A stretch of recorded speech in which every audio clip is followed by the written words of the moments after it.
Nothing.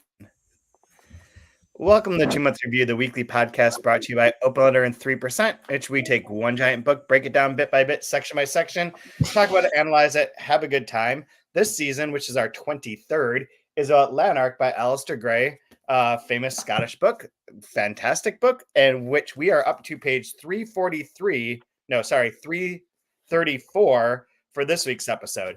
I am Chad Post from Open Letter Books, joined as always by Brian Wood, author of Joytime Killbox. Hello, hi.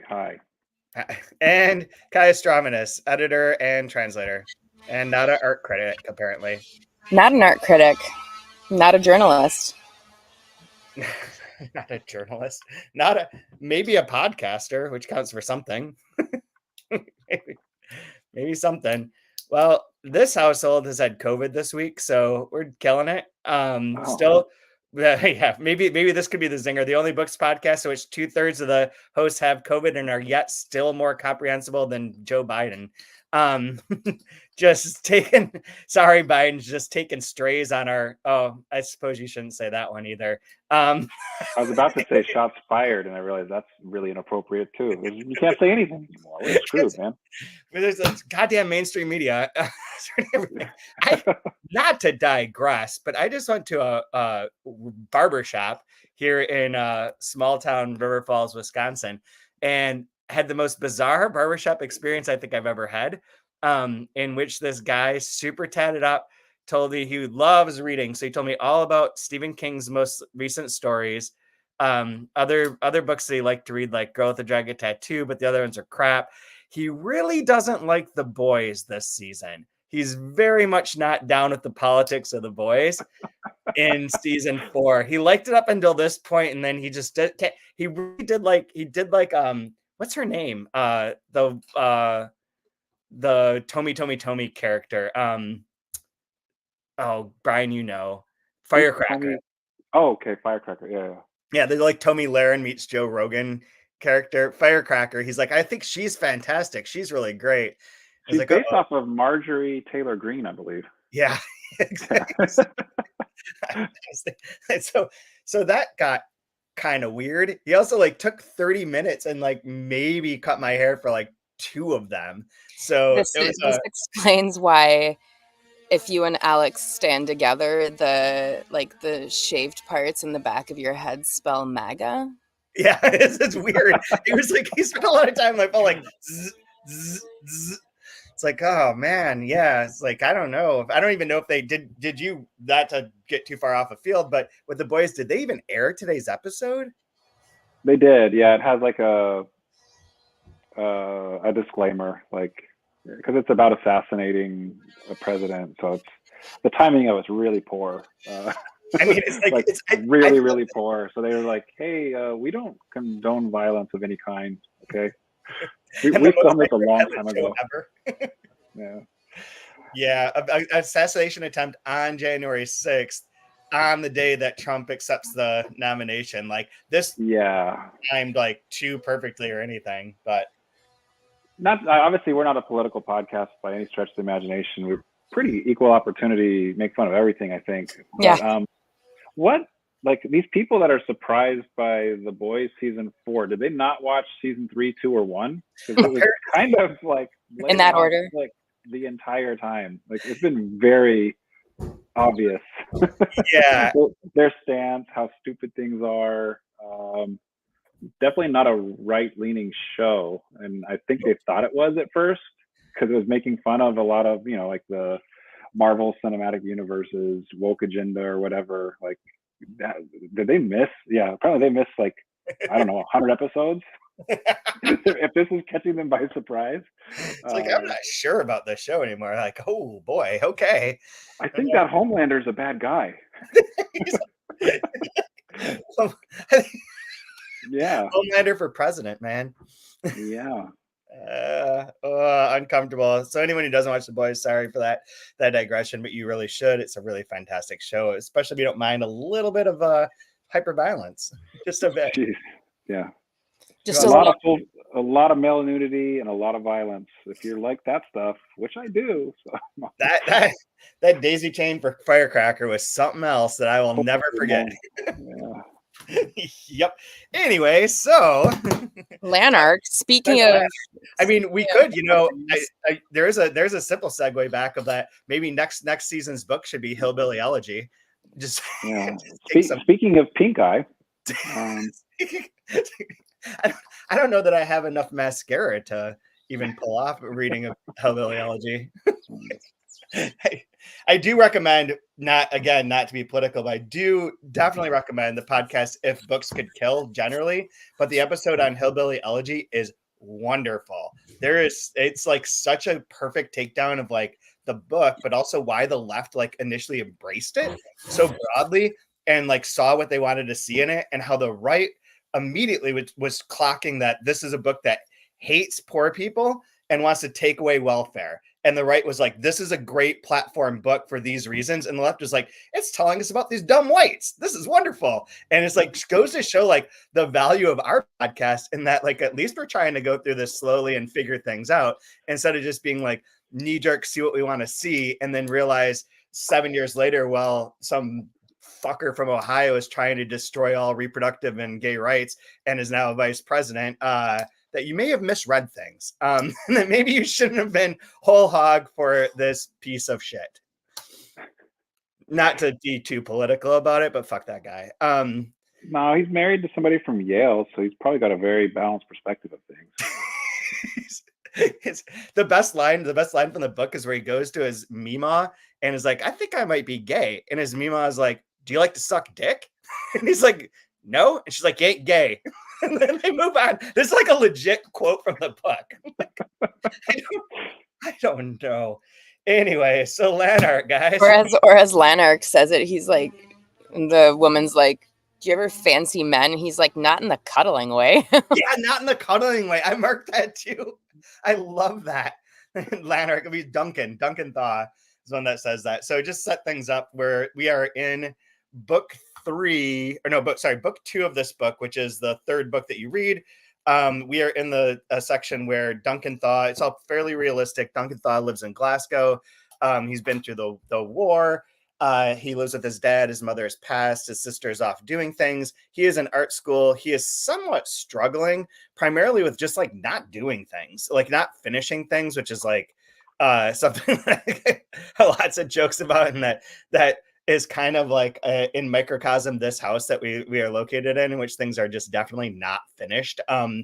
This is the most relatable section of the book so far, where he's like, I'm really smart. I could get by a lot better if I weren't so lazy. And like the number of times I just wrote same bro in the margins is like so relatable. So he's in a contender. Could have been a contender. So Duncan's in art school. He's kind of getting by. He's kind of struggling because he's not doing a lot. His art teacher hates him for reasons like probably of some jealousy. And then he gets hired randomly. He gets sick a lot because he has asthma, like real bad asthma. And they keep telling him it's in his mind and then giving him some drugs and trying to like shock it out of him. And while he's in the hospital, he meets an old priest. The old priest gets him to create a mural for his church. That's going to be like the 6 days of creation, beginning from Genesis and ending with like the face of God. And they're like, nope, you can't have the face of God. Don't have God in here. He then spends like approximately 12 to 18 months trying to make this mural without ever finishing it because he's trying to perfect it. It's like a translator. Oh, I marked that in here. Said it out loud. You said it is like a translator. I have a lot of notes about this, but there's also we're publishing related to that. We're publishing this book by Javier Serena, who wrote the book Last Words on Earth about Bolaño, or like a Bolaño-like figure. And we're doing his new book called Attila that is about author Alyosha Cole, who I do want to talk about in relation to this particular episode or this particular section. But there is a bit in his book, which let me find it because it's so perfect. No, where is it? Hold on. Oh yeah, here it is.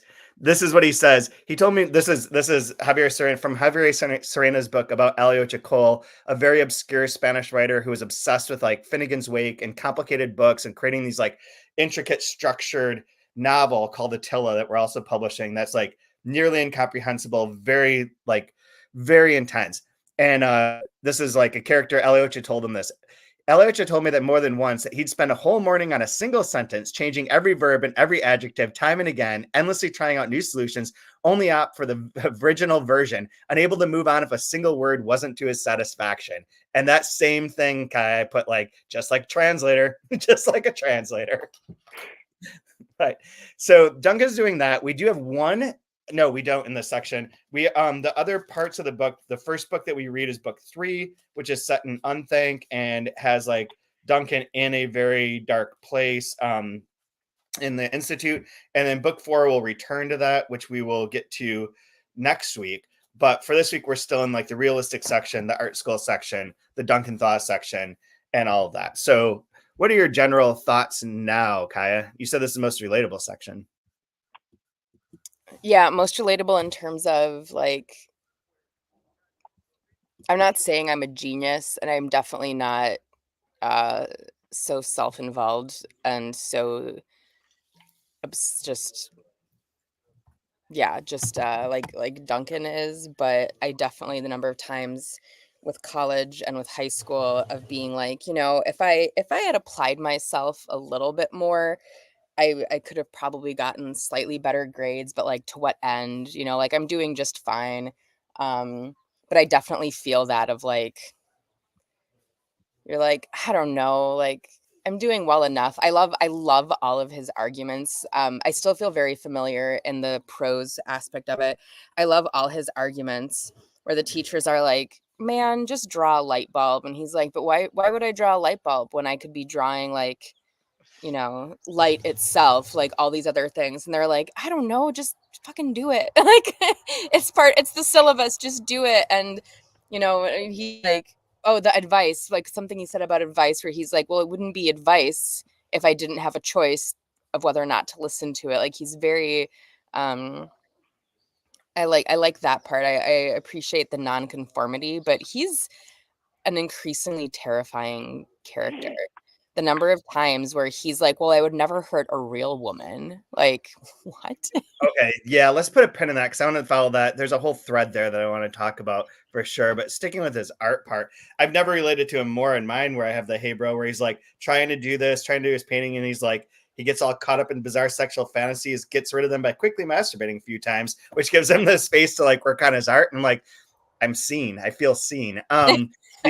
But he is like a perfectionist, and there's this interesting thread that goes between Attila, the L.A. Chikola book I was just talking about, because I've been working on that, and his perspective, of which is this kind of like the arts for art's sake, the non-audience abiding sort of vibe of it. That for in Alyosha's world, he wanted to create a great book, an amazing book, like a book unlike any book that anyone had ever seen or experienced, with the idea that like no matter what happens in his life, once he dies, this book will last forever. It can be like picked apart. It can stand like some testament of time by having been like this perfect creation. He sees it as like a Greek myth. It involves like innumerable different like discourses and languages and like resolutions. It's a very complex and strange book, but as such, it's like also like to a general public completely unreadable. And yet he spent like the last years of his life as he's losing his mind over and over and over writing this. And it feels sometimes like the Philip K. Dick exegesis where he's like, here's how the world works. And like, da da da da da. And it's like this complex, like geometric patterning and how like the yin and the yang and the female and the male and these things and these spaces and blah, blah. And like wakes up the next morning and is like, wait, this is how the world works, and explains it all again. And it has a little bit of that vibe to it. And then by contrast, Duncan is like just never ending revisions as well. And to the point where they're like, the church is going to be shut down. Like the church is going to be gone before your mural's finished. And he's like, well, that's too bad, isn't it? Like, and the priest even like, you could just keep working on it, man, whatever. He's like, oh good, I've got more time. Like, he's like, yeah, nobody will bother me anymore. But this like idea of like the artist's idea of like what their art can end up being, separated from an audience and with the concept of like striving for perfection, is really interesting in here, and very like the question for you, Brian, is to like how you view that as an artist. But in here, I think it's interesting because it does stop him from becoming practical. And there's a lot of bits in this book, or big theme of this book, as like having to do work. Like you have to work, and if work is like creating murals, great. They want him to be a teacher. He doesn't even want to finish his exams. He's just like, I want to do this. I want to be a muralist. I want to get to my next thing. I'll just get to my next money. And then once I get that money and that money's gone, I'll get to the next thing with a different job, but not have this big work ethic. He wants to coast. He wants to coast. He wants to like create as he goes, and sees it like that, which is like anti like the general capitalist sentiment. Although he repeats several times that he never read Marx. Like this is like a weird like flex in the book that comes up on 2 separate occasions where he's just like, I've never read Marx, but like it's kind of like that. Like he's sort of like, I get it, like it's whatever.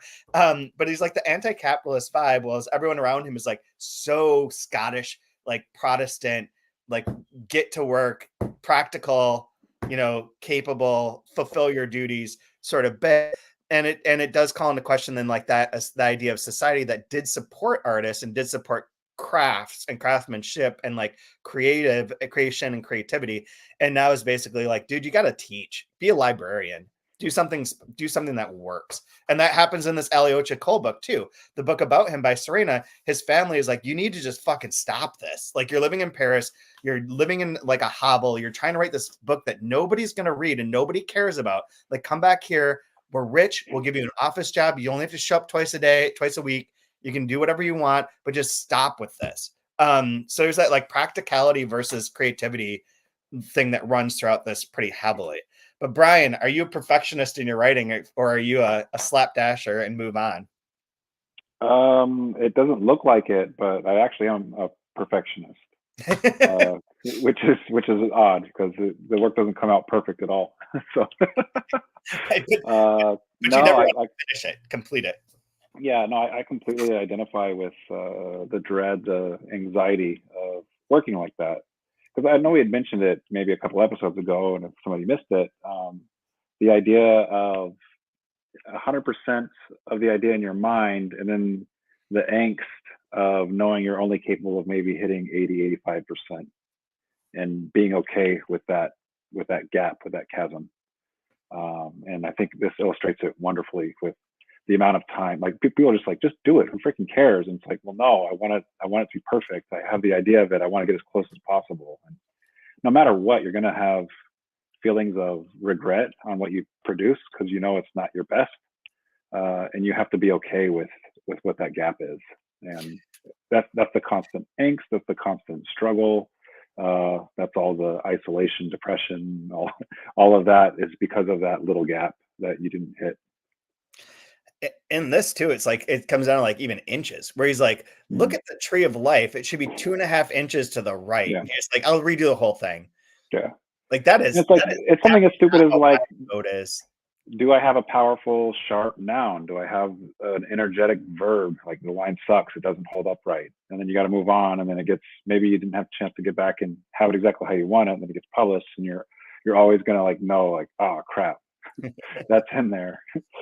Or God forbid the editor misses like a homophone or something that you messed up on, and it's like, ah, shit, is that artistically in there? Yeah, of course. Of course. I've gone down to 2 very weird word things recently: principle and the spelling of principle and the usage of principles in various ways, and then confidant, which I always spelled with an E, but apparently that is not the convention anymore. Like I would confidant, like confident. No, like your confidant, like the person you confide in. Where would you put the E? At the end. DANTE. Like, well, we follow John Gardner's rule of never using a Latinate when the Anglo-Saxon will suffice. So I just say, my really good friend. Yeah. So confidant lost the E essentially. The E is only used when the confidant is a female. Okay. That makes sense. Now problematic now. Good luck. Fiance and nay, yeah. Well, yeah. I heard from my barber that the new Star Wars thing is they have a forced lesbian couple because of course the director is a lesbian and they're just shoving it down your throat. Like that is not something I'm making up. This is a real conversation. But are the characters consenting? I don't know. I'm not watching fucking Star Wars. Like, get out of here. Like, well, you're part of the problem then. You're a bigot if you don't watch Star Wars. What's wrong with you? Like Mandalorian, okay, whatever. Get your Yoda out of my face. As a lifelong Star Wars hater, Hashtag not my sci-fi. yeah, not my sci-fi. So the perfectionist thing is interesting. There's also related to that is the reaction between people and like the idea of elitism in relation to art and relation to artists shows up where like Duncan's so disconnected. And like this might be the perfect like sort of segue into the larger issue that I want to talk about. But he's very disconnected from people and doesn't have like real true like meaningful relationships to the point where like his friend Coulter's mom shows up while he's working on this mural, goes to that church, and she's like, Coulter kind of pissed at you because you never get in touch with him, you never do anything with him, you didn't even show up to his wedding. He's like, got married, and they're like, yeah, we invited you weeks ago. And he's like, but I don't live anywhere. I live in this church where I'm painting this mural. I didn't get the invitation. She's like, you wouldn't have come anyways. We know how you are. And he's like, well, I'll write him a letter. And she's like, you're never going to write him a letter. You're not going to do anything. You're just like, you're too full of yourself and narcissistic to like actually help anyone or talk to anyone. And then there's like related to that, like there's the bit where like he keeps saying, oh, I'm not religious. Like he's painting all this religious shit. And he's like, I'm not religious. I have an idea of God or of good, but like, it's not really any of these ones. And he's like, but I do like God more than I like Buddha because the Buddha came from like privilege. And then Jesus was just like making wheelbarrows. So I can relate to that a lot better than I can relate to like Buddha's like privilege. And this idea of like the privilege part of it comes in too, where like his dad comes in and he's like, what do you think of my mural? And his dad's like, I don't fucking know. Like, I'm not an art critic. Why would I know what this? I'm just a He's not an art critic. Yeah, exactly. Like that's what everyone is like, even the newspaper writers are like, I mean, yeah, like they talk about everything but the art. Yep. Nobody addresses the art. It's like the story around it. There's no evaluation of it. And everyone's like, oh, that's a professional would do that. Which is like, then again, like this, like, where is art lie here? Is it being perfected for like this critic and for like appreciation from there? Is it being appreciated from the point of view of God, perhaps? Is there, but like within the average people, they kind of don't even know what to make of it. So they're just like, okay, like this isn't for us per se. Like, Yeah. There's a weird relationship of art in this book is very interesting. I have a question for, I guess, for all of us. So we all lean more towards, for lack of a better term, literary fiction. Is that a correct assumption? Mm-hmm. Versus Sure. commercial. Yeah. We'll just say literary commercial, right? And sometimes it's a spectrum. Things can intersect or whatever. The majority of the people we end up talking to, mostly like our experience at that bar when we were watching France. Shit. Most people's experience is encountering commercial fiction. And so when they hear that you're into books or you're a publisher, you're a translator and a writer, they mention commercial fiction. And then in trying to politely navigate that conversation of like, it's like somebody that's an auteur and you're talking about Michael Bay films or something, right? Like, yeah you want to connect with the person because it's really cool that you're into that. But at the same time, you're not talking about the same thing. No. Right? Like your shirt has a quote from Bolaño's Savage Detectives, and he's like, I'm going to read that. And you have to like nicely say, please don't read that. You're not going to like it, right? But you don't like, because he's talking about how much he loves Lee Child. He was letting us know how much he loves Lee Child and the Jack Reacher books. So it's like, cool, like you're reading, that's great. I'm happy you're reading. I don't know if Savage Detectives is going to be like the plate of food you're going to want to consume. It's going to be something maybe a little like a different taste. One's not right, one's not wrong, but it's very difficult to have like conversations with people if they're not into that art. Yeah. Although you never know, I feel extremely isolated as like, I consider myself writing literary fiction, and I feel very isolated when I try to talk to the majority of my friends and family. I can't speak with them about it because they don't consume that, and they don't have the language or the care about what's actually happening and what's going on. They just say like those like, oh, that was really cool that you did that thing. That's great. Have you considered doing a blog? I've heard those do really well. Like, You should do a podcast. Yeah. Is that also your experience when you try to discuss the work that you're doing with That's people? sort of what happens with this guy at the barbershop with the Stephen King stuff and like going into it. And then he's like, oh, and I read this guy recommended sci-fi, but I don't really read sci-fi. But it's like, I forget what it was, but it's like, oh, like that's the most obvious sci-fi book that you could possibly like talk about, like the Expanse series or whatever.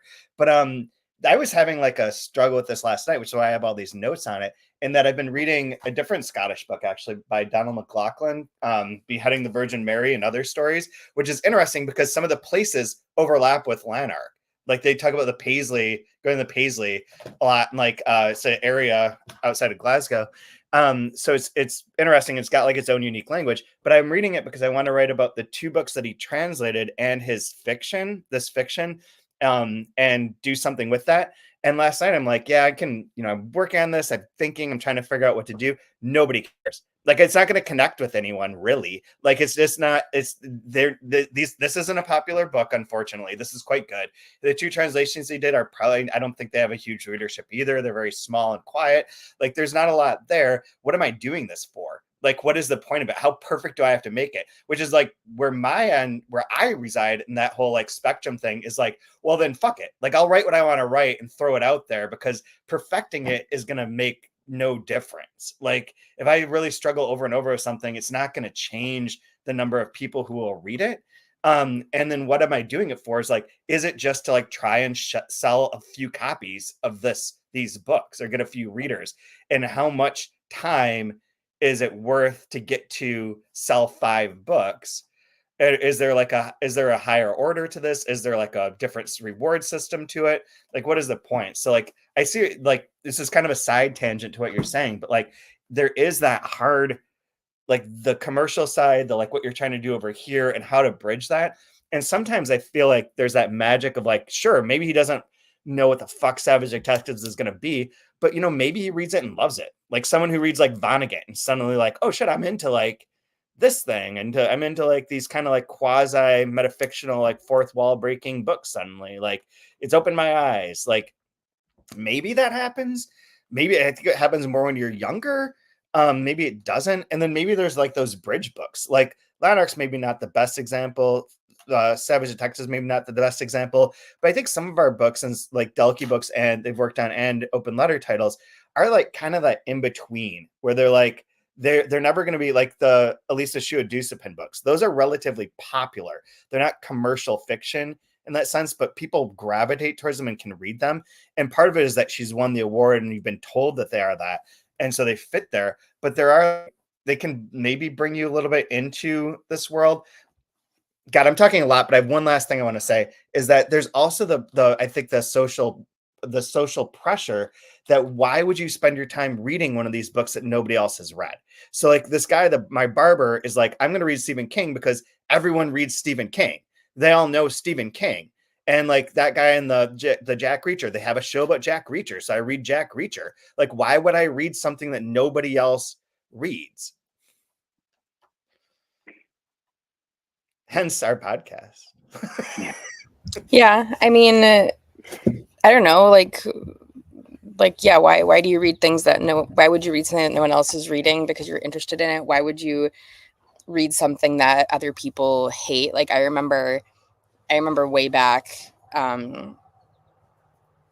like you, Chad, hate Towlin and Dustin Kurtz, formerly of Melville House and everything else, was like, I don't know if he's pro, but he was diplomatic about it. And I was like, I'm going to buy the book and read it. And you were like, why? And I was like, well, because you hate it and I don't know anything about it. And I want to form my own opinion about it, which is, I do realize the irony because I refuse to read Murakami for other reasons, like just I refuse. But for the Towlin, I was like, no. And I didn't make it past like 10 pages. I just couldn't. So I found that out for myself, but I don't know, sometimes it's defiance, sometimes it's laziness, sometimes it's... Well, you were reading it. Did the book grope you? Which one? The Towlin book. No. No, I don't believe so. Also, poor dude catching strays, but that guy's a creep. Yeah, I mean, I could see that too. Like reading out of hate, reading for those reasons, but what you're saying, Brian, like just the general populace, like people who aren't like even adjacent to this industry, like it's a weird conversation sometimes. It's like the other version of it. The other version of it, though, is also disconcerting. Where you're like, "Oh, I work in books," and they're like, "Oh, yeah, I publish these books through Amazon Kindle Direct," or like I read like these books that are from like these people that like there's in our library here at River Falls, they have an adult reading program, summer reading program, which I don't know that I've seen very regularly, where you can get tokens or tickets to put into raffles. And one of the raffles is for local authors. And I looked at the local author thing, being like, well, who's a local author? One of the books was published by University of Wisconsin Press, and looked to be some sort of historical thing. The rest, straight up self-published books. Like they don't even have a colophon on the side. It's just like the most basic bitch sort of book that you could. And you're like, okay, that also conversation is nearly impossible. It's like, no, we do real books. We're like a real publisher, which is like super dismissive and elitist. Like, Yeah. this part ends up being like all complicated. But Well, on the flip side, when you go into a bookstore, like as a publisher, and I remember doing this in DC, going to the bookstore, and you're like, well, I'm a legitimate publisher. Ingram carries our stuff. I'm going to go in and drop off catalogs. And you go in and you're like, hi, I'd like to talk to the book buyer. And immediately they're like, who nope. are you? What do you want? You're like, well, we publish books. And they're like, do you now? And you're like, no, but for real. And then you're like, IPS, Ingram, open letter. And then they have like a sigh of relief. They're like, oh, you're not just someone coming in with your Kroger bag of self-published soft covers being like, will you sell my prose? Well, that was the Leochicol vibe. Like he writes a book that's like, I'm gonna go try and get anyone to read this. I'll bring my pages. Yeah, bring my pages. But like there is that, yeah, there is that reverse also where like even if you are in it, you're like, and I'm trying to think if there was anything to bring it back to Lanark, if there was anything in that, if he's like, oh, I'm an artist, I'm painting a church, to like, does he try to connect to people or does he mostly shut down? And that's something that I wanted to talk about, is his like you said, Chad, the dissociation between him and other people. And he is socially awkward, but socially awkward sometimes by design. And I think sometimes like he doesn't want to get close to these girls because he imagines, he's like, well,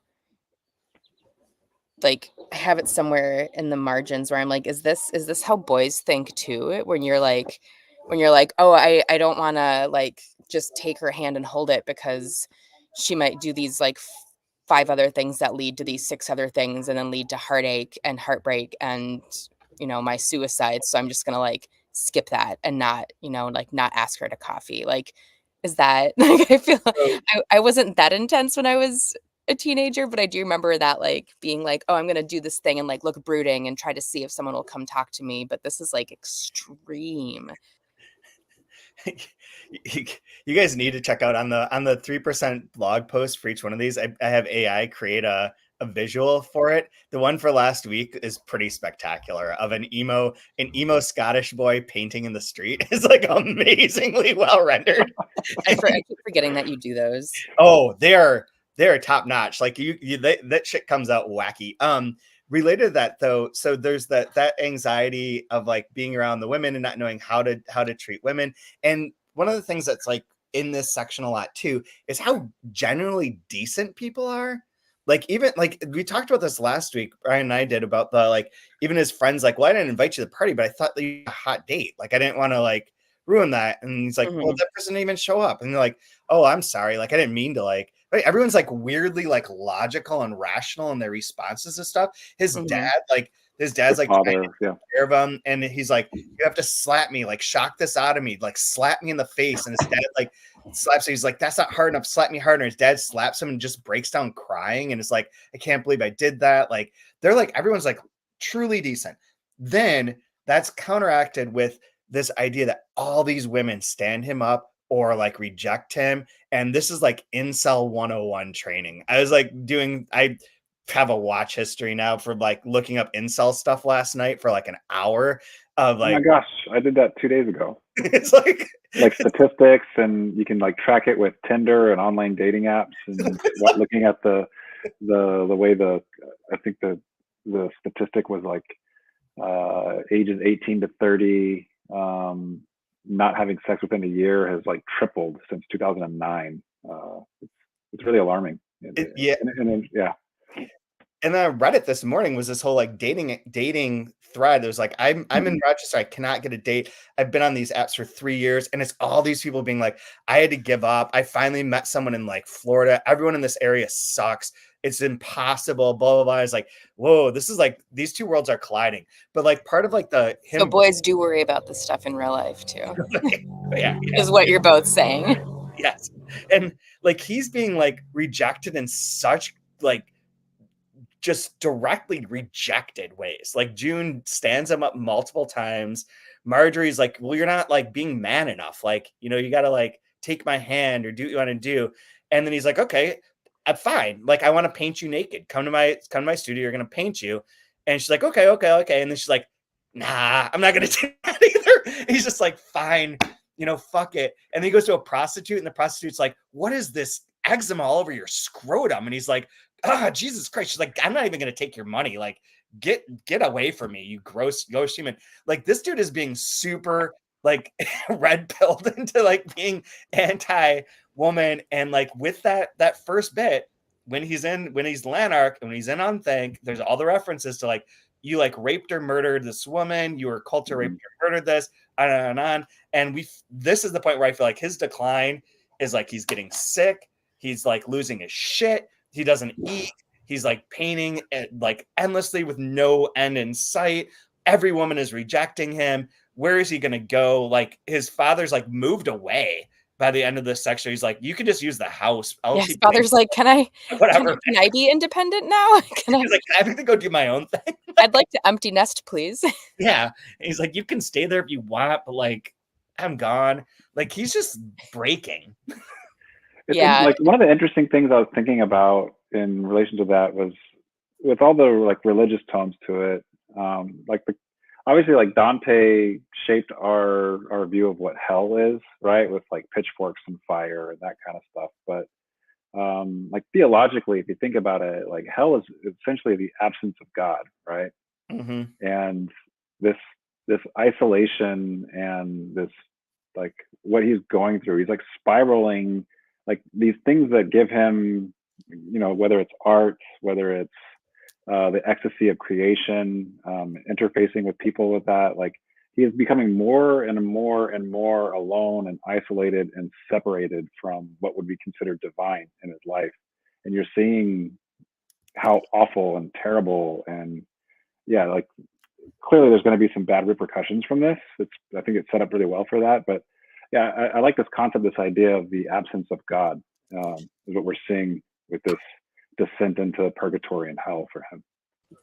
Going off of that, on page 331 is they're talking to, but on 331 it's after they talk to the old woman, who's just oh yeah, God's pretty cool, and never heard of it, and just a conversational way. But 331, and what Brian was saying, so it was is it McAlpin who's talking about it, who's certainly not. God, you see, is a word. It's the word for everything, not speaking. When someone says I think, and by Proper's law of inverse exclusion, every single I think has intimate knowledge of the surface of what it is not.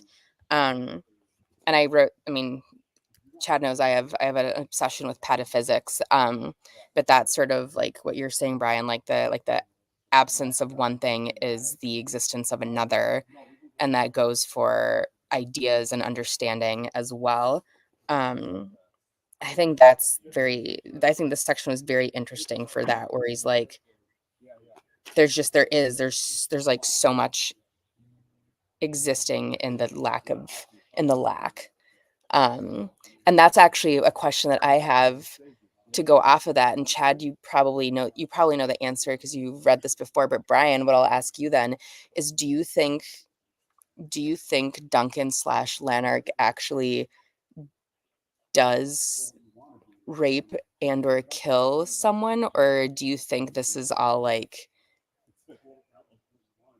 is it do you think it's real, like his real life, or is it just because of his fantasies, or is it, and I'm not high, I promise, is it maybe that like the lack of those things is just as bad as having done those things? I don't know if you can talk, Chad, without answering those questions because you have read the book before. All I'm going to say is I did finish this book, like the up to page. I went beyond where we were reading and read the next 20 pages to get to book 4. So I do know the answer to that question to some degree. And it is for next week. I'm not going to say anything about it, but it is interesting. It's not what you think. I get like some like Jacob's Ladder type of vibes.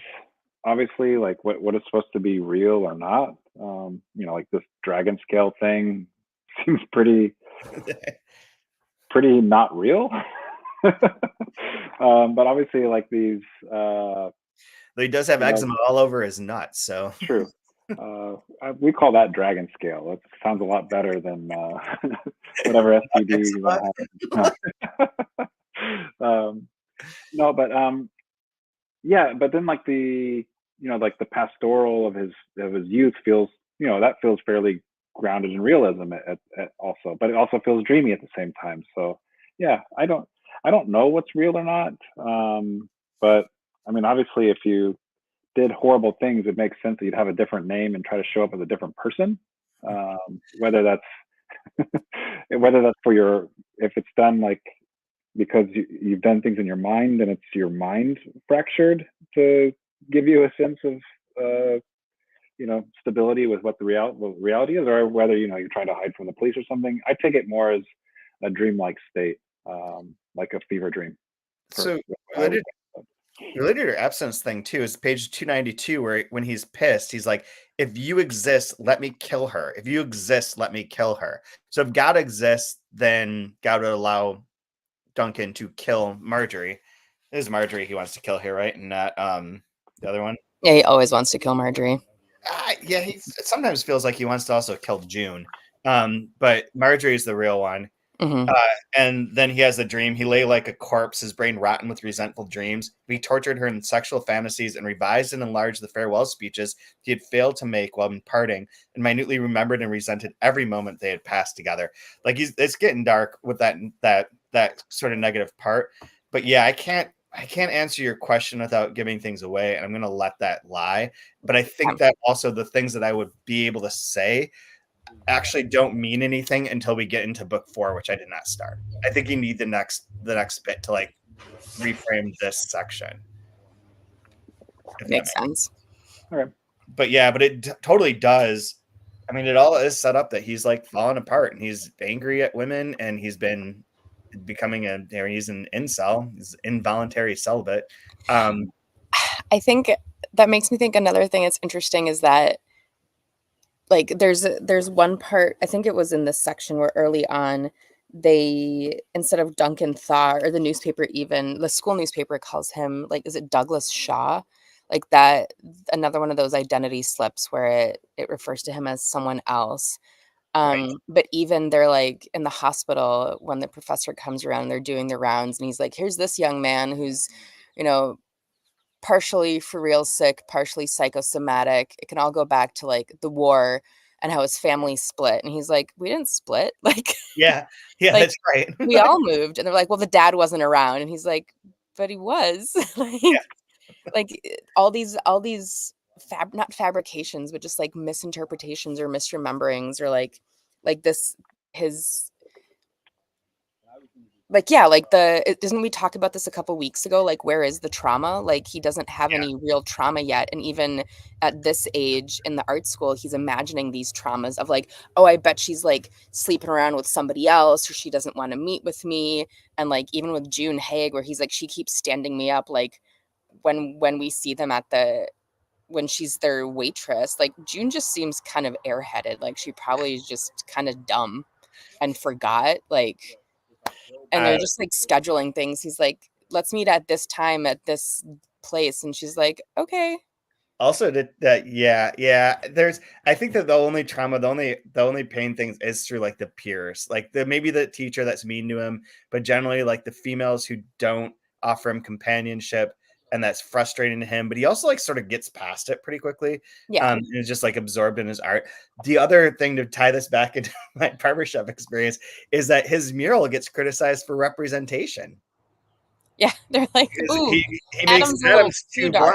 black. Yeah, and they're like, was Adam black? And they're like, this is a problem. Like, our congregation's not too happy with the color of Adam versus the color of Eve. And he's just like, representation. Well, I like that the one church staff member is like, well, actually, it's more reddish, and Adam means like red earth, so like it's okay, like it's legit. But yeah, everyone freaks out about that. Maybe you should make him more white. Oh God. Yeah, more hummus color. You know, if you look to the original word of Earth, yeah. I like that blonde haired, blue eyed Jesus personally. If we could get more of that good German looking Jesus. Alex asked me the other day because we walked by a Christian middle school, and there was a statue of Jesus. He's like, look, it's Jesus. He's like, what does Jesus really look like? And I was like, I'm not going down this road with you. Like, I don't know that we can have this conversation right now. It's like not exactly like the things you've seen, but lots of different. I don't know where the Palestinian people are, but probably like that. Yeah. Ooh. Whatever. Just Jesus is everything that you cannot imagine. It's the No big deal. absence. He's the lack of imagination. He's like he also like he sends people to hell, and I was like, no, it's more of his dad's business, but his dad is also him. But there's kind of more the dad. Like Jesus was more like making things and trying to help people out. He's like, yeah, but he also sends them to hell. I was like, I don't know. I think this is a debate for a lot of different. Sounds like someone snuck into the living room while we were watching Succession. Like, oh, the son can do it too. It's daddy's business. It's fine. Anyway, so I don't know if I have anything else to add to this section. Kai, do you have anything? Oh, I was gonna ask, like, what do you think Marjorie's disappearing in the bathroom for 15 minutes at a time to do? This is where I put, like, is Marjorie just flicking the bean? Like, is everyone at this age just sneaking off to masturbate? Where is What'd you say, Brian? Asthma. Got to take care of the asthma. You know what? It's a lot of asthma going around in Scotland at this time. So there's only one cure. Asthma. Only one cure. I mean, the air's bad. It always talks about it being like, what is it, smiggy? Something like that. Smiggy. Getting smiggy with it. There is related to last week too. There's more boobs. Like Duncan / Alistair Gray continues to be a big boob man in here, which is always cracks me up. I track those like all the time. Once you notice it, it's just all over the place. Anything else? Anyone want to talk about? In which case, does anyone have? I will tell you as you guys look for your lines of the week that next week, July 25th, we'll be going up through chapter 34, which is page 397. There's 4 weeks left. So there's 4 episodes left in this, which is surprising because I feel like we're like getting towards the end, but like we kind of aren't. We're transferring, we'll move through the end of this book of Duncan's life and move into book 4, which presumably comes after book 3, which we were at the beginning, on and on. We'll have to go through that. But this one should help us like kind of hit like what I assume will be like the denouement or the climax, or like more of like what this ending plot's going to be now that we've gotten Duncan's story and know where that is and see this beginning part. Like, where are we now in this book should be like truly like hitting rails next week. I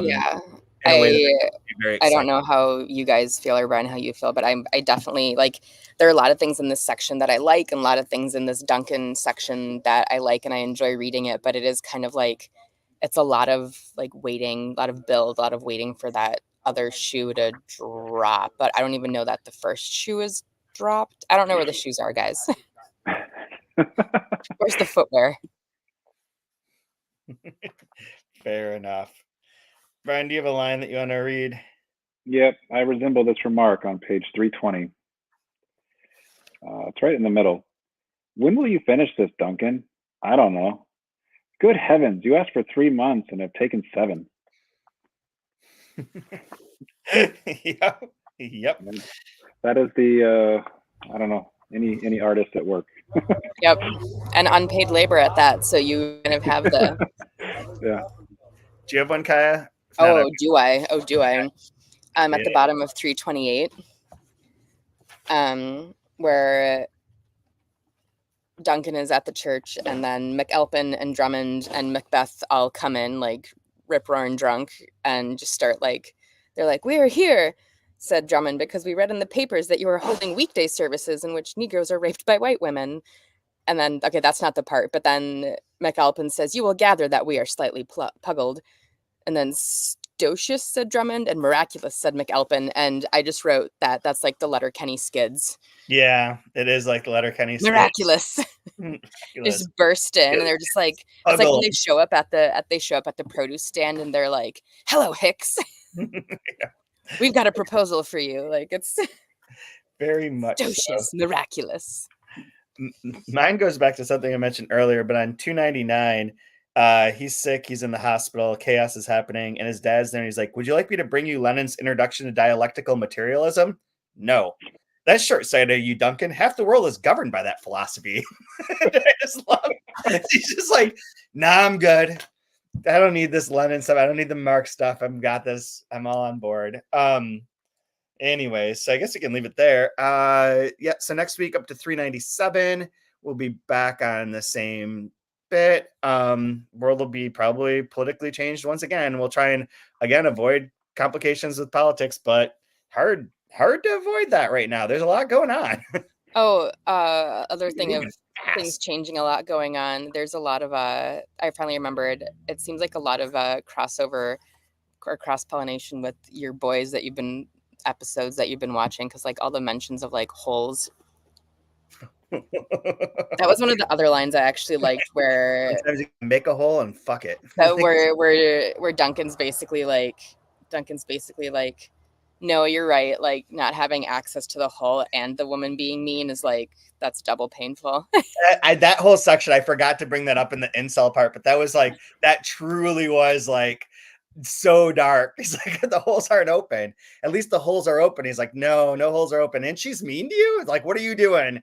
You got to get out of there." Like, so intense. Yeah. Tech Night quote from earlier. I mean, I could do boys quotes all night, although my favorite one is still always going to be like, "Necessity is the MILF of invention." Yummy mummy. Yummy mummy. See you guys next week. Rate, review, tell your friends, tell your parents, tell whomever to listen. We'll see you next week. Tell your kids, tell your wife.